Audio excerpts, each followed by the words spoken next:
not plugged in yet. Sorry. Yeah, right. You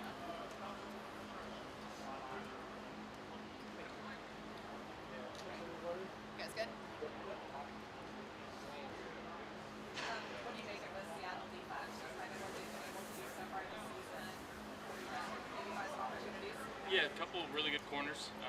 Obviously, familiar face in T-Dot. He's playing really good football. And their D-line is playing very, very solid defense as well. Tough team to run against. You know, they've been a high-effort group. They've been making some plays, so we're going to have our hands full. Do you see any similarities with the coach being from Baltimore? You know, maybe on third downs. Yeah, the last couple teams we've played run very similar systems, kind of from the same tree. Obviously, they've got their own nuances and different you know, game plans, obviously throughout the weeks. But in terms of like a base game plan, it's very similar. So again, no easy task. It's a tough defense, and that's why you see a lot of them out there. This type of defense that we're playing. So again, we got to have a good week of practice and got to go out there and execute on Sunday.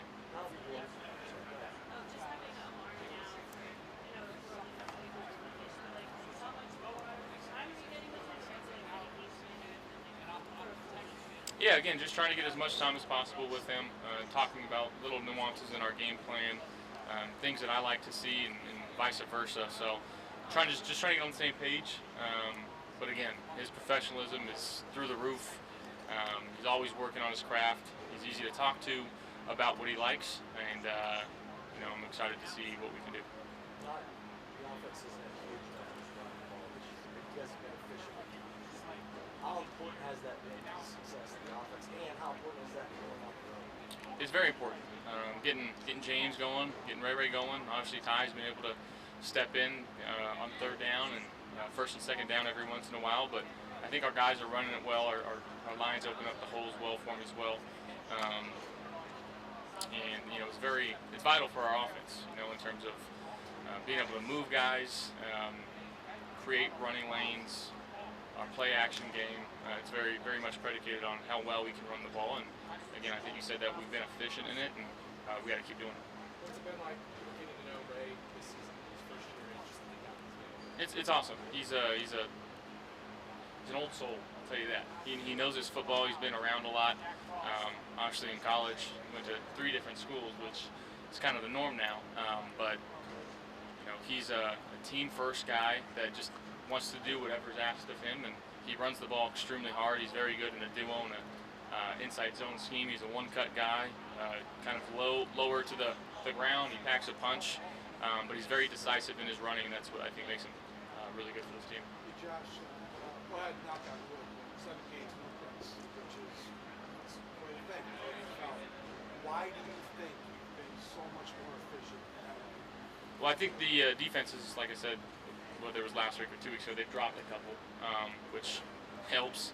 But just making better decisions, understanding the game plan, knowing where my answers are, and utilizing my legs when I need to. But again, just better decision making. I think that comes with the coaching in Joe and RC and quarterback room that we have. Just talking to those guys, relying on the information that they're giving me, and just going out there in the mindset of just trying to play smart and sound football and taking opportunities and shots when they're there. Yeah, that's a question back. But how much pride do you take in coming in back when that's been something you've been, you know, we've asked it about in the past, and it's always been something on your mind. So how much pride are you able to take in how it's been going so far? A lot of pride. I think that's one of the things I wanted to clean up really last couple of years, and to now go out there and do it. It's easier said than done. And again, it takes some luck to get there. You're going to have balls that shouldn't be intercepted that are intercepted, and you're going to have balls that probably should be intercepted that aren't. So, again, I'm just trying to take it one play at a time, make the right decision, and get it to our guys. Hey Josh, I know you're kind of self-deprecating there a little bit when you say that the defense has dropped some, but it really hasn't been that many. When you review film, do you grade yourself on a throw that maybe it was dropped? Like to your point there about the defense should have intercepted it. How do you view those types of plays? Yeah, I mean, bad decisions. A couple of them were late in game desperation plays, but you know, there's certain times where that's going to be necessary. You're going to have to take some risks. You're going to have to try to push the ball downfield and do whatever you can to help your team.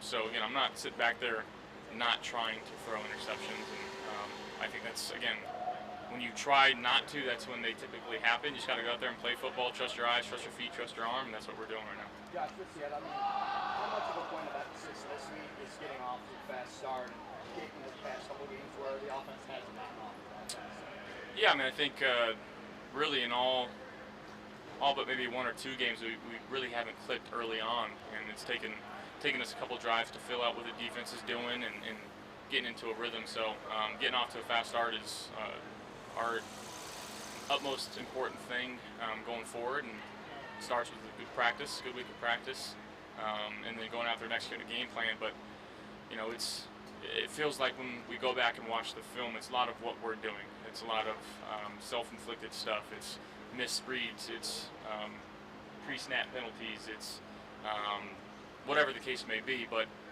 you know, we really feel like we're hurting ourselves, not so much what the teams that we're playing against are doing. So that's something we're looking to clean up, and you know, we got more opportunities for that, and Sunday's the first one. How does this Two more for Josh. create so much pressure? Yeah, I think they bring it from different areas.